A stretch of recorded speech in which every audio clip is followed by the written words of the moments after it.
Hello everyone, welcome to स्टूडेंटो। So अभी हम हैं मुखर्जी नगर में एक गर्ल्स एस्पिरेंट के रूम पर जो कि हिंदी मीडियम से यूपीएससी के लिए प्रिपेयर कर रहे हैं। आप लोगों के कमेंट थे कि गर्ल्स एस्पिरेंट जो कि हिंदी मीडियम से हैं उनके साथ वीडियो करिए, तो मैम हमारे साथ हैं। आपको वो डिटेल में बताएंगे कि वो किस तरीके से स्टडी करते हैं, साथ में उन्होंने रूम को कैसे मेनटेन कर रखा है, क्या क्या वो चीज़ें फॉलो करती हैं अपनी स्टडी को कंटिन्यू करने के लिए, और ख़ास तौर पर गर्ल्स के साथ क्या प्रॉब्लम्स है या क्या चैलेंजेस हैं यहाँ मुखर्जी नगर में, ये सब इस वीडियो में हम डिटेल में डिस्कस करेंगे। अभी तक आपने चैनल को सब्सक्राइब नहीं किया तो चैनल को सब्सक्राइब कर लीजिए, इस वीडियो को लाइक करें एंड आपके जो भी क्वारीज होते हैं आप हमें इंस्टाग्राम और फेसबुक पर मैसेज कर सकते हैं।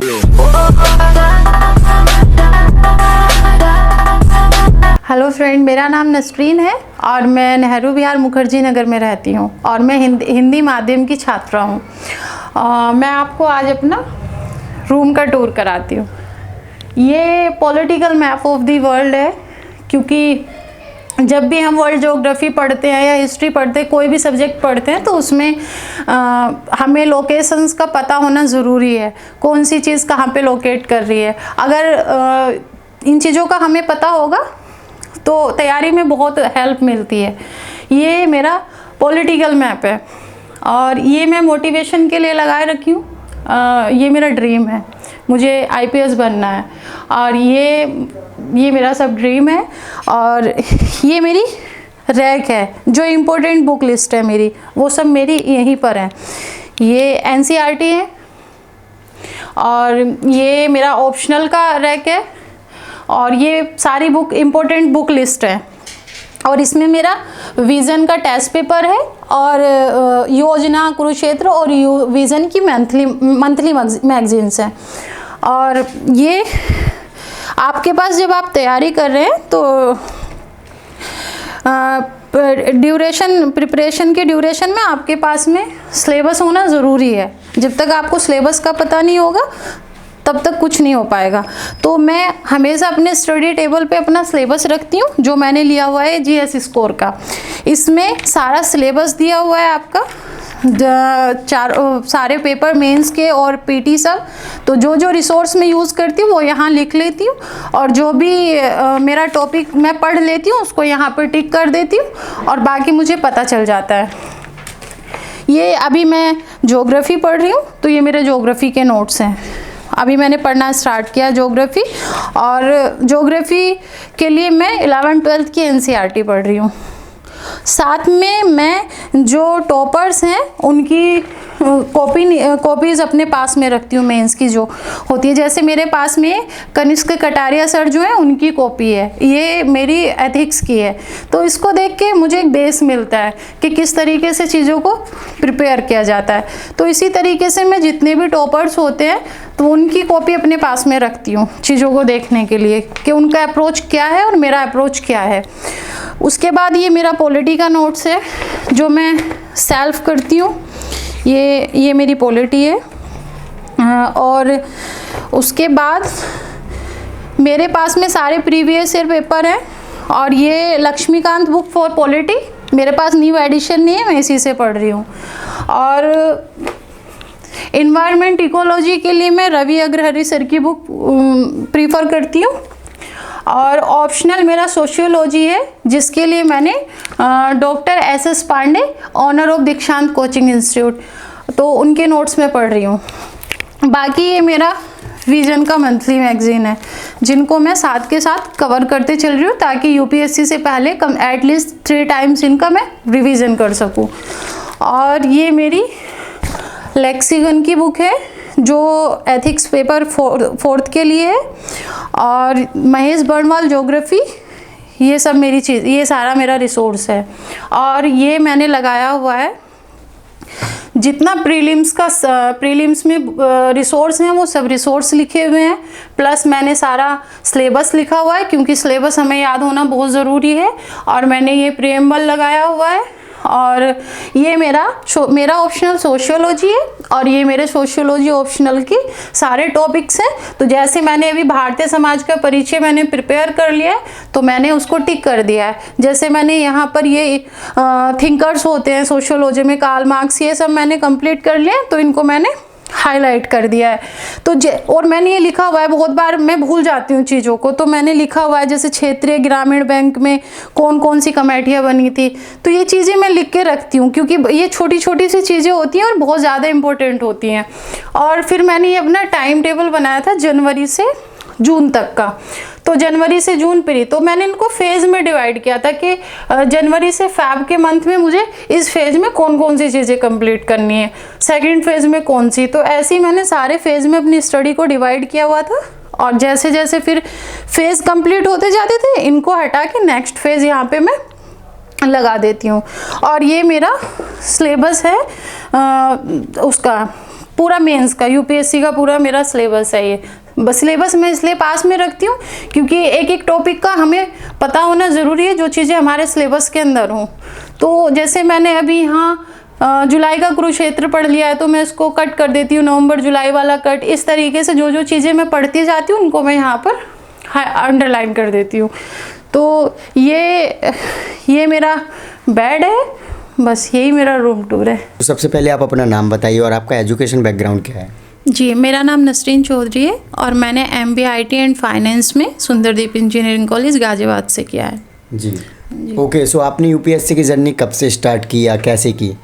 आफ्टर MBA मैंने 8 मंथ SCL में जॉब की। जी। उसके बाद मुझे लगा कि मतलब उस जॉब से मुझे मेंटली सेटिस्फेक्शन नहीं मिल पा रहा था। अर्निंग हो रही थी लेकिन मेंटली सेटिस्फेक्शन नहीं था, क्योंकि आप 8 बजे जाते हैं मॉर्निंग में, 8 बजे आते हैं, एक तरीके से आपका कहीं ना कहीं समाज से कटाव हो जाता है। जी। और उस तरीके से मुझे एक सेटिस्फेक्शन नहीं मिल रहा था, तो मुझे लगा कि मुझे ऐसे फील्ड में जाना चाहिए जहाँ मेरा बचपन से एक ड्रीम रहा था कि मैं समाज के लिए कुछ करूं। जी मैम, आपकी बहुत अच्छी थिंकिंग है। जी, मैं समाज के लिए कुछ करूं, लेकिन उस जॉब में रह के मैं समाज के लिए कुछ नहीं कर पाती। इसीलिए मैंने सोचा क्यों ना कोई ऐसा रास्ता चुना जाए जिससे मैं समाज के लिए कुछ कर पाऊं, मेरे पास वो राइट्स हों, मेरे पास वो चीज़ें हों कि मैं समाज के लिए कुछ कर सकती हूँ। ओके। सो क्या मोटिवेशन फैक्टर रहा कि आप यूपीएससी की जर्नी में आए? जहाँ से मैं बिलोंग करती हूँ वहाँ स्पेशली लड़कियों को बोला जाता है, जब भी कोई लड़की हायर एजुकेशन के ऊपर बात करती हैं, बहुत ब्रिलियंट गर्ल होती हैं और वो, तो उन्हें एक ही चीज़ बोल के रोक दिया जाता है कि ना तुम पढ़ के कलेक्टर बन रही हो या मजिस्ट्रेट बन रही हो। तो मन में हमेशा एक थिंकिंग रहती थी कि ये लोग ऐसा क्यों बोलते हैं कि पढ़ के कलेक्टर नहीं बन रहे हैं, क्यों नहीं बन सकते हम लड़कियाँ? कलेक्टर भी तो हम ही सबके बीच से बनते हैं ना, तो हम क्यों नहीं बन सकते हैं? बिल्कुल बन सकते हैं। और मेरी मम्मी का इस पूरी जर्नी में मेरी मम्मी का मुझे बहुत सहयोग रहा है। मेरी मम्मी हमेशा मुझे एज अ गर्ल ट्रीट नहीं करती हैं, वो मुझे अपना बेटा, मेरी पूरी फैमिली मुझे एज अ बेटा ट्रीट करते हैं, वो एज अ बेटी ट्रीट नहीं करते हैं। तो यही मुझे लगा कि मुझे इस फील्ड में जाऊंगी तो सबसे पहले तो मैं अपनी आने वाली जो हमारे यहाँ की गर्ल्स हैं और जो भी बच्चे हैं, तो उनके लिए रास्ते खोल सकती हूँ। तो क्यों ना ये बलिदान फिर मैं ही दूँ, मैं तैयारी करूँ, मैं इतना आगे बढ़ूँ कि मैं एक एग्जाम्पल बनूँ और मेरी बहनों को और मेरे आस पड़ोस की जितनी भी लड़कियाँ, सबको आगे बढ़ने का मौका मिले। जी। तो इसीलिए मैं इस फील्ड में आई हूँ। सो आप कितने टाइम से यूपीएससी के लिए प्रिपेयर कर रहे हो यहाँ मुखर्जी नगर दिल्ली में? मैं दिसंबर 2017 में आई हूँ। ओके। तो आपने अभी तक कितने एग्जाम दिए यूपीएससी वगैरह? मैंने यूपीएससी का 2017 में मेंस दिया है, उसके बाद से मैंने अभी एग्ज़ाम नहीं दिया है। इस साल मैं अपीयर होंगी एग्ज़ाम में। ओके। सो क्या कारण रहा मैम कि आपने एग्ज़ाम नहीं दिया? मैंने एग्ज़ाम इसलिए नहीं दिया क्योंकि मैंने कोई कोचिंग क्लासेस नहीं ली हैं और विदाउट प्रिपरेशन, देखो यूपीएससी में चीज़ों को ऐसे नहीं है कि आप बुक्स पढ़ेंगे, रटेंगे और एग्ज़ाम क्वालिफाई कर जाएंगे। उसमें आपको एक्चुअल चीज़ों को जानना है, आपको कंसेप्चुअल, फैक्चुअल, हर तरीके से आपको प्रिपेयर रहना है और उसके लिए आप नॉलेज का दायरा सीमित नहीं है। तो चीज़ों को नॉलेज का दायरा जब सीमित नहीं है तो चीज़ों को समझने के लिए समय लगता है। तो मैं बीच में थोड़ी इश्यूज आ गए थे जिसकी वजह से मुझे वापस जाना पड़ा और मैं फिर से आफ्टर लॉकडाउन आई हूँ। तो फिर से मैं इसी मोटिव से आई हूँ कि इस बार मुझे अपने एग्ज़ाम में अपीयर होना है। जी, ओके। तो इसके अलावा आप कोई और भी एग्ज़ाम देते हो जैसे स्टेट पीसीएस वगैरह? नहीं, अभी तक तो नहीं देती थी, लेकिन इस बार मैं यूपी पीसीएस में अपीयर होंगी। Okay, UP PCS. जी। सो मैम अगर हम बात करें कि आपकी फैमिली कितना सपोर्ट करती है आपको, क्योंकि आप दिल्ली जैसे बड़े शहर में रह रहे हो तो काफ़ी प्रॉब्लम्स होती हैं गर्ल्स के साथ खासतौर पर। मैं इस मामले में अपने आप को बहुत लकी मानती हूँ कि कभी मेरी फैमिली ने मुझे कभी भी किसी चीज़ के लिए आर्ग्यू नहीं किया। उन्होंने ये बोला कि जो डिसीज़न आपको लेना है स्वयं लेना है, अपनी चीज़ों को लेके अगर आप कर सकती हैं तो हारना मत। फिर मेरी फैमिली हमेशा मुझे यही मोटिवेट करती है। उन्हें ये नहीं लगता कभी कि मुझे इतना समय हो गया, मैं बोलती हूँ कि मम्मा मुझे 3 ईयर हो गए, 2 ईयर हो गए, तो मेरी मम्मा का हमेशा यही सपोर्ट रहता है, बेटा दिन की शुरुआत हर दिन ऐसे करो कि आज नई ज़िंदगी मिली है हमें, और हारना नहीं है। जब तक एम अगर इसमें अब गई हो तो तुम्हें करके आना है। और अब तुम्हें अपने लिए नहीं, जिन लड़कियों की तुम बनी हुई हो कि एक उम्मीद हो तुम उन लड़कियों की, तो उनके लिए तुम्हें ये सब चीज़ें करके लौटनी है, ऐसे तुमको लौट के नहीं आना है बिल्कुल। तो मुझे हर दिन एक घर से मोटिवेशन मिलता है, मेरे नाना जी का, मेरी नानी का, मेरे पापा का, मम्मा का, पूरी फैमिली का मुझे, और बहुत अच्छा सपोर्ट मिलता है। मैं अपनी फैमिली की तरफ से बहुत सेटिस्फाई हूँ। ओके, सो अगर हम बात करें आप यहाँ पर क्या टाइम टेबल फॉलो करते हो अपनी स्टडी को कंटिन्यू करने के लिए? देखिए, फर्स्ट ऑफ ऑल एक स्टूडेंट का कोई टाइम टेबल नहीं होता। हम लोग यहाँ आए हैं सिर्फ स्टडी के लिए, यहाँ कुछ और तो हमें करना नहीं है। तो उसके लिए क्या है, एक टाइम बाउंडेशन तो नहीं है, लेकिन मैं जो टाइम फॉलो करती हूँ, मैं मॉर्निंग में 8 बजे उठती हूँ। 8 बजे उठने के बाद थोड़ा न्यूज़ सुनती हूँ, द हिंदू न्यूज़ सुनने के साथ साथ मैं अपना ब्रेकफास्ट प्रिपेयर कर लेती हूँ। उसके बाद फिर पूरे दिन मेरा 8 से 12 का स्लॉट होता है। तो 8 से 12 के स्लॉट में मैं पर डे में 2 सब्जेक्ट लेती हूँ।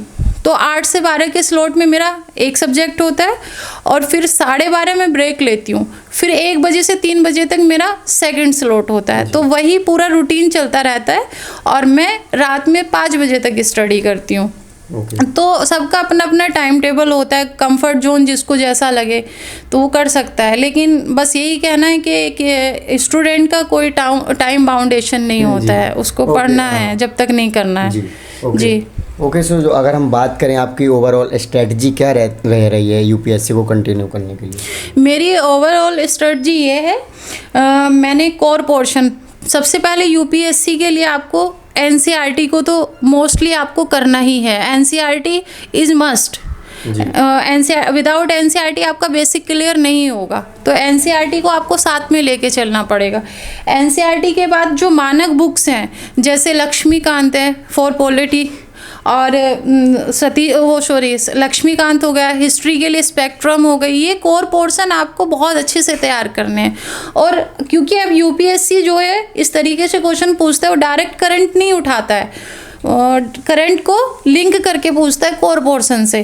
तो आपकी दोनों चीज़ें बहुत अच्छे से तैयार होनी चाहिए। तो मैं क्या करती हूँ, मैं इनसाइट के टेस्ट पेपर लगाती हूँ, और ओनली आईएएस जो चैनल है उसकी मैं रेगुलर फॉलोवर हूँ। और योजना मैगजीन और कुरुक्षेत्र, इनको आप अपने रूटीन में रखिए, क्योंकि क्वेश्चंस पूछे जाते हैं और ये आपकी जो नॉलेज है उसके दायरे को बढ़ाते हैं। तो विजन का टेस्ट पेपर मैं लगाती हूँ, और इनसाइट का।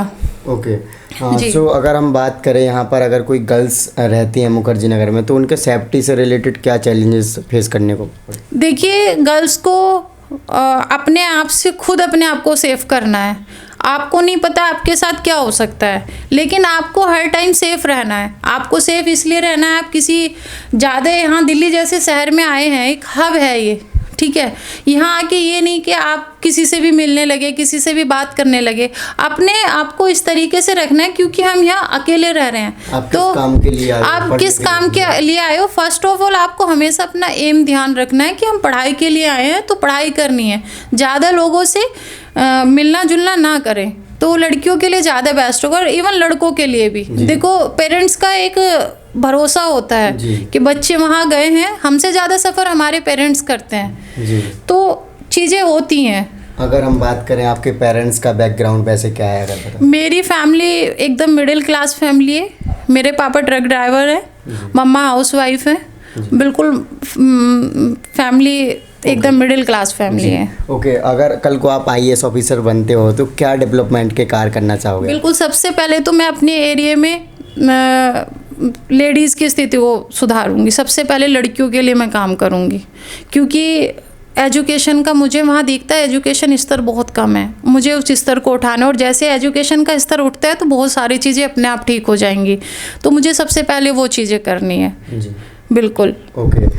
सो अगर हम बात करें आपका बजट कितना पड़ जाता है मंथली, रूम का रेंट मिला के, खाने वगैरह का किस तरीके से? खाना तो मैं सेल्फ बनाती हूँ, लेकिन यहाँ 8 to 10,000 के अप्रोक्स मंथ हो जाता है विद फूड। जी ओके। सो इधर इलेक्ट्रिसिटी बिल अगर पूछे तो कितना लगता है वैसे? नहीं, अभी तो मेरा तो नहीं आ रहा है, वो 200 यूनिट वाला जो है तो उतना यूज़ नहीं कर पाए, लेकिन अब गर्मी आएंगी तो कूलर वगैरह होगा तो उतना आएगा फिर। जी ओके। हाँ। सो जो नए गर्ल्स एस्पिरेंट हैं या जो भी न्यू एस्पिरेंट हैं वो दिल्ली में या मुखर्जी नगर में आकर रहना चाहते हैं, क्योंकि इंडिविजुअल रूम लेकर रहना काफ़ी चैलेंजिंग हो जाता है गर्ल्स के लिए, तो उनके लिए आपके क्या सजेशन रहेंगे जब वो यहाँ पर आना चाहते हैं मुखर्जी में? देखो, मेरा सजेशन ये है, जैसे अभी ड्यू टू कोविड अभी रेंट जस्ट हाफ चल रहा है, अगर अभी रह सकते हैं तो अभी सेपरेट रहें, लेकिन बाद में अगर रहें तो पार्टनर फिर ऐसा हो कि आपका बॉन्ड अच्छा हो। आप क्योंकि आप पढ़ाई के लिए आए हैं, और सबसे ज़्यादा डिस्टर्बेंस इन्हीं चीज़ों का होता है कि दूसरे का समय कुछ है, दूसरे का कुछ है, और ये छोटी छोटी चीज़ें हमें यूपीएससी की तैयारी के अंदर बहुत नुकसानदायक होती है हमारे लिए, हमें कहीं ना कहीं हमारे टारगेट से थोड़ा पीछे कर देती हैं। तो मेरा तो यही मानना है कि अगर आपको रहना है तो आपको थोड़ा सा बॉन्ड बना के रखना होगा, नहीं तो अभी due to covid rent just half है, तो अभी जब तक रह सकते हो तो तब तक रहो फिर। ओके। हाँ, सो अगर हम बात करें आप स्टडी के साथ कुछ एक्स्ट्रा एक्टिविटीज जैसे कि अपनी हॉबीज़ कुछ, या इसके अलावा भी कुछ और करते हो हॉबीज़ के अलावा? मुझे कुकिंग बहुत ज़्यादा पसंद है। जब भी क्या हाँ, कुकिंग बहुत, जब भी मैं थोड़ा लगता है मुझे कि अभी थोड़ा रिलैक्स चाहिए तो मैं कुछ अच्छा बनाती हूँ फिर। ओके। यूपीएससी सीएसई एस्पिरेंट के लिए सुनहरा मौका अनअकैडमी लेकर आया है देश का सबसे बड़ा गेमिफाइड बैटल, जो कि आपके लिए बिल्कुल फ्री है, जहां आप कॉम्पीट कर सकते हो इंडिया के लाखों एस्पिरेंट के साथ। ये हर ऑल्टरनेटिव संडे को होता है। अगला क्विज 7 फरवरी को सुबह 11 बजे से होने जा रहा है, तो बिना देरी किए एनरोल करें बिल्कुल फ्री, और 5 जीतने का मौका अनअकैडमी सब्सक्रिप्शन। अनअकैडमी कॉम्बैट एक ऐसा चैलेंज है जहां पर आप अपने हर सब्जेक्ट की प्रिपरेशन को टेस्ट कर सकते हैं। इसमें आपको मिलेगा बेस्ट क्वेश्चंस के सेट, जो कि बेस्ट एडुकेटर के द्वारा तैयार किए जाते हैं, और ये वही एडुकेटर क्विज के बाद इनका डिटेल वीडियो सॉल्यूशन भी देंगे। इसमें आपको हर क्वेश्चंस के आंसर भी जानने को मिलेंगे।